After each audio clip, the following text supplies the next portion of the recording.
The idea that we had behind this meeting was to take some of the concepts that we've been talking about globally, but also more in the countries of the North, and to try to elaborate on how this could be helpful, or how this might relate to the work that everybody's doing in controlling HIV in Canada.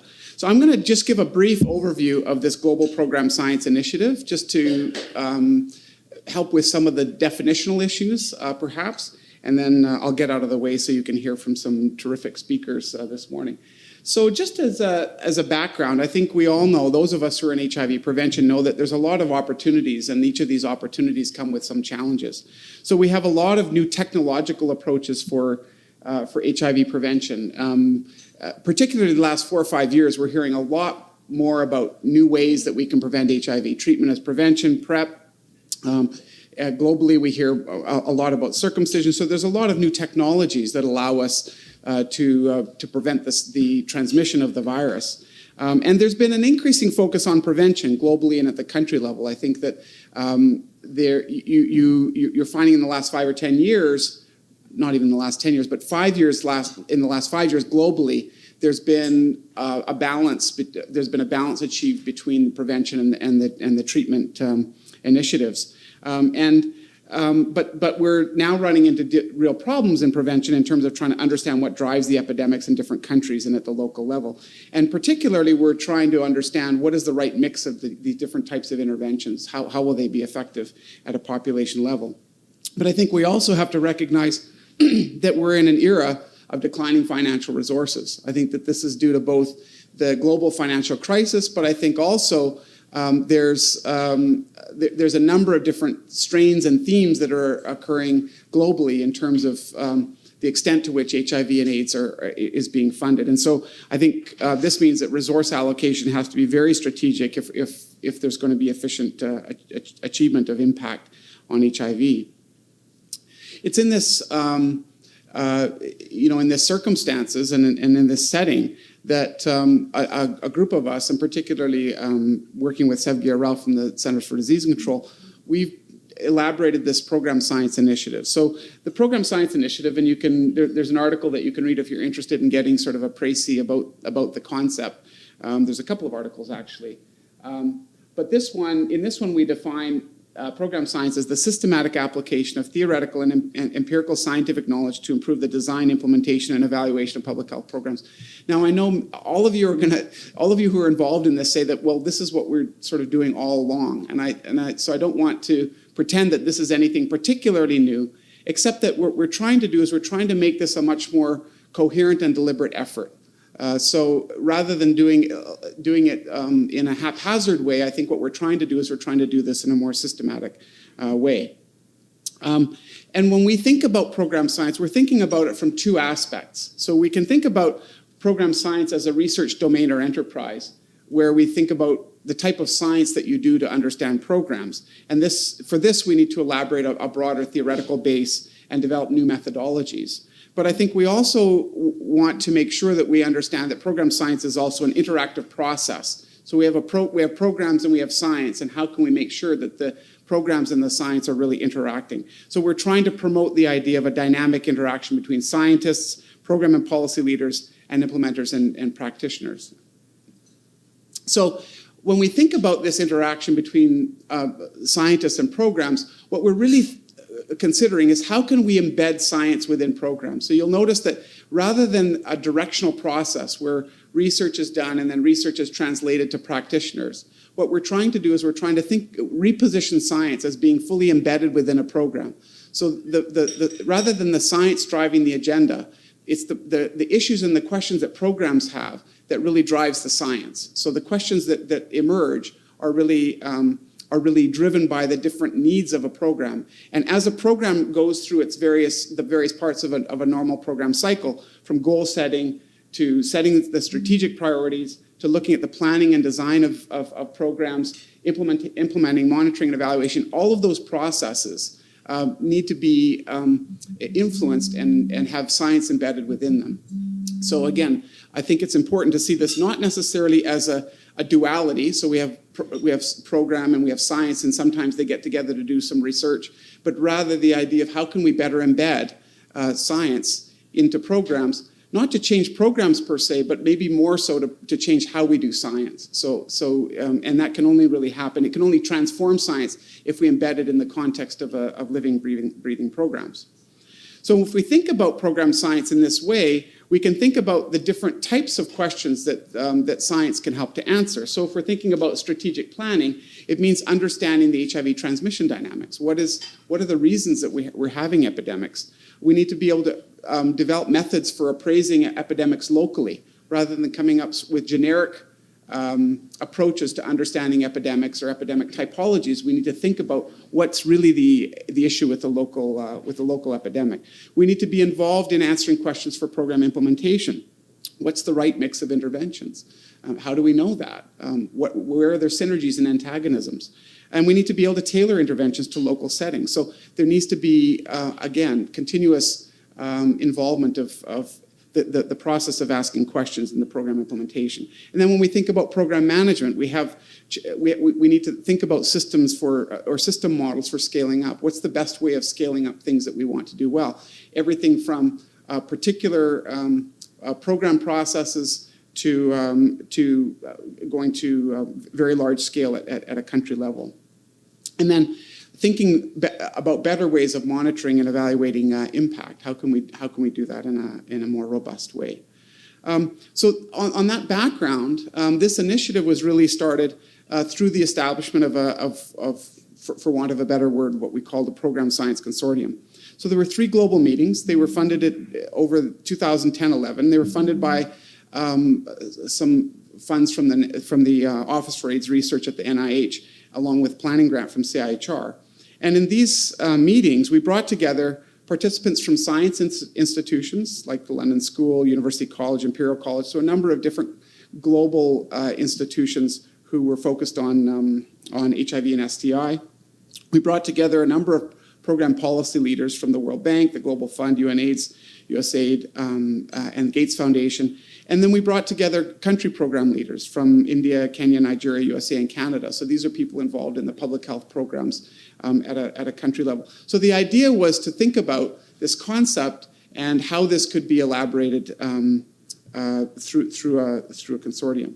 And so very quickly, David Wilson and his leadership with the Global HIV/AIDS program got the ball rolling in saying, well, we have these concepts. These 3 meetings helped us to define the concepts. But even at the first meeting, there was a decision made that what we really need to do is we need to take it to a country level. See, how does this work if you try to put it into practice? And so this initiative is supported by a grant from the Global HIV/AIDS program. And the idea was to focus on a few countries that have different types of epidemics in different sociocultural contexts, and see how this embedding of science within the context of a national program can change and improve the way HIV programs are planned and delivered. So the initial countries of focus were India, Kenya, Nigeria, Pakistan. We're now doing work in Philippines as well.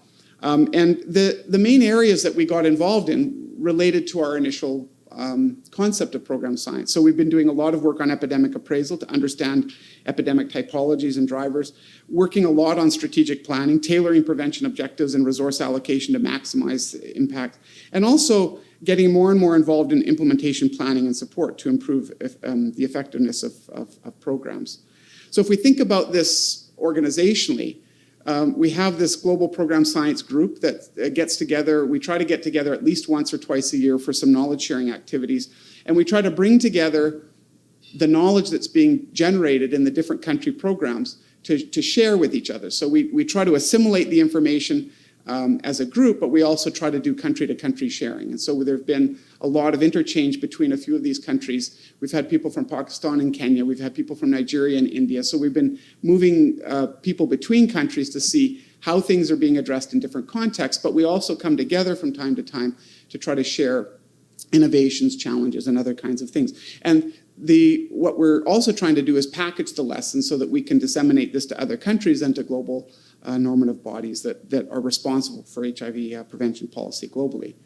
So what are some of the key methods that we use for advancing program science? So we have these program science platforms. I don't know if it's the right term, but essentially what this is embedding a technical group, a science technical group, within HIV programs at the national and or state level. So the idea here is rather than going and doing an evaluation or coming and giving a technical advice, what we do is we try to embed within the processes that are currently happening within the national program. So in some cases, the national program is actually designing or redesigning their whole national program. So we try to be involved in that process. Others are trying to scale up and roll out a particular component of their program. So we're not trying to sort of erase what's happening or change what's happening. We're trying to fit in with where programs are at that level. But in each case, we're focusing on this idea of evidence planning, this iterative evidence planning implementation approaches. So we try to go through a systematic process of saying, okay, if these are the decisions we're trying to make, what is the evidence that we need? What is the evidence that we have? If we don't have the evidence, what research needs to be done to gather the evidence we need for this part of the planning cycle? In each of the countries, we're trying to set up learning sites. So the idea for learning sites is to take particular aspects of the HIV prevention response that are of importance to the country and establish really field sites where they can learn about what works, what are the challenges, and that can help influence how they plan this for the whole country program. In countries like in India or Nigeria, it's almost impossible to roll out a standard package until you've sort of seen what the process is at a reasonable level. So the idea of developing these is to learn about what works. And then as these learning sites are established, they can provide learning opportunities for other programs, both within country and from other countries. So the idea is to set up these learning sites. And then we have this knowledge synthesis and dissemination, country to country, and packaging these lessons for global dissemination. So I'll talk a little bit about three of the countries and then I'll end. But so I'm going to talk about Nigeria, Kenya, and Pakistan. Each of them have different types of epidemics, and so Nigeria is large and diverse. It has a very heterogeneous epidemic. It has some areas that have very generalized epidemics. Other areas are much more concentrated, and this reflects the diversity of their social and cultural situation. Kenya has a well-established and substantial epidemic. It also has geographic diversity, but what they're doing now is there's a large emphasis on scaling up programs for the more at-risk populations. So they feel that their response has not been sufficient for sex workers, both male and female, or high-risk men who have sex with men, or injecting drug users. So they're trying to scale up that part of their response in Kenya. And Pakistan is an expanding concentrated epidemic with a tremendous amount of injecting drug use and a very challenging sociocultural context because of the religious religious leadership there, I should say. So in Nigeria, the Program Science Initiative is fairly holistic. What we're doing is we've been asked to work with the World Bank and other development partners, as well as the National Agency for the Control of AIDS, to come up with improved HIV prevention planning and implementation. So we started with state-level epidemiological syntheses and working on state-by-state developing HIV policy briefs, working with the state programs to say, okay, this is what we know about the epidemic. This would be a statement of what the HIV prevention policy will be at the state. But then we've gone deeper to look at local epidemic appraisals to help each of the states understand more about the distribution of populations, the distribution of HIV. Where should they focus their prevention programs? And then we're now moving into implementation support. So this involves a range of activities working with implementing partners. So some of the emerging program science issues in Nigeria. First, there's a big challenge in matching resource allocation to the HIV epidemic footprint. To begin with, there was pretty much an undifferentiated distribution of resources and distribution of the mix of interventions, whether it was a state in the north that had a highly concentrated epidemic, or a more generalized epidemic in the southeast. You didn't see much differentiation, so we're trying to match the resource allocation. The challenge of a large-scale program, how do you scale up a program across all of these diverse areas? Helping to define what are the key populations and developing effective program models for those who are most affected. And also understanding the sexual structure. So what we're trying to understand, for example, the links or the intersections between casual sex, transactional sex, and commercial sex. So, and trying to help them understand that for developing better program models in that setting. And then there's a large initiative that the London School is working on to look at the impact of the focused HIV prevention programs. In Kenya, the challenge is really enhancing their programs for the most at-risk populations. And here again, we're trying to look at the context of these populations, what are the challenges in scaling up, and coming up with some effective strategies for scaling up these programs. So the issues in Kenya include moving to scale. How do you take a package of interventions and move it to a very large scale? Again, as in Nigeria, we're really trying to understand the social and organizational dynamics of sex work and then develop appropriate program models. And there's a lot of work here on enhancing community mobilization for vulnerable key populations. So the National AIDS and STD Control Program was very interested in community processes. For example, how do you empower sex worker communities to take on more leadership in their programs? So they were very impressed with the community mobilization processes they saw in India. So they were very interested in incorporating that into their programs in Kenya. So we're working with them on that. Pakistan, heavy emphasis on injecting drug use, but an expanding epidemic in men who have sex with men and the transgender population. There's been a real problem with declining resources for HIV prevention and a very uneven capacity for implementation. So here what we're doing is we're focusing on how to gather knowledge and also work on strategies for scaling up. And I think importantly, they were keen on understanding how can they allocate their resources efficiently. So this would be according to the size of key populations in different cities and prioritize cities with more advanced epidemics. So we're working with them on analyzing the data and helping them to get the right footprint for resource allocation. I'm going to skip past that. So Sevgi may touch on this, but I think since our work sort of began in the global south, but increasingly we've been engaging with organizations and collaborators in countries of the north who are also interested in this idea of program science. A lot of the leadership from this has been coming from Sevgi's division at the US CDC and an emerging engagement with the Public Health Agency of Canada. I should say that Rainer Engelhardt and his colleagues were at the very first program science meeting and they've been with us all the way. And so we're really excited about the engagement of the Public Health Agency of Canada. We've also had a lot of interest and engagement with the European CDC, the Health Protection Agency, or what was formerly the Health Protection Agency in the UK, it's now Public Health England, and an emerging collaboration with Australia on program science, particularly around Indigenous health and STIs and HIV in those populations. So I'm going to end with these reflections. I think what we found universally in every place that we've gone is really substantial engagement in this approach from national and state programs. I think that in a lot of the countries in the global south, the engagement with technical agencies has really been a consultant that comes in for 1 or 2 weeks or somebody and sort of dispenses their advice, leaves a report and tells them this is how you should design your program. And I think what they want is they want a much more sustained engagement. They want partners, they don't want directions. And so I think there's been a huge amount of buy-in to this idea of developing this technical collaboration over a sustained period of time. And so we've really found that to be important. I think one of the things we've learned is how important it is to have coherence and collaboration between key funders and actors. In many of these countries, you have multiple external donors. And so it's very important to try to collaborate and coordinate these activities. And I think it's best to do that on the basis of the science, understanding the epidemic. And I think what we found is rather than saying this is our mandate and this is your mandate, what we said is this is the epidemic. And so we've tried to help work with colleagues in the different country programs to say, how can we coordinate these activities? Not we, but how can we together with you help coordinate these activities?